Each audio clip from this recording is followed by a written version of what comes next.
Transform your website from a static page to a dynamic hub for customer connection by integrating Aisensy, allowing your visitors to chat with you instantly on WhatsApp. First, head over to your Aisensy dashboard and navigate to the Channels section. This is where you'll manage all the communication channels connected to your Aisensy account. Look for the Website Widget option and click on it. This will take you to the configuration page for embedding the WhatsApp chat widget on your website. Now, customize your widget.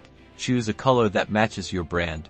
Craft a compelling greeting message to encourage visitors to start a conversation, and select which agents will handle the incoming chats. Once you're happy with the customization, Aisensy will provide you with a unique code snippet. Copy this code. It's your key to unlocking WhatsApp chat on your website.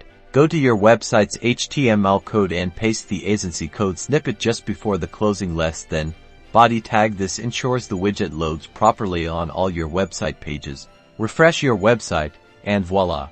The Aisensy WhatsApp chat widget should now be visible, ready for your visitors to connect with you instantly. Now website visitors can effortlessly reach you through WhatsApp for immediate assistance, boosting customer satisfaction and driving sales. Start connecting with your customers today using Aisensy.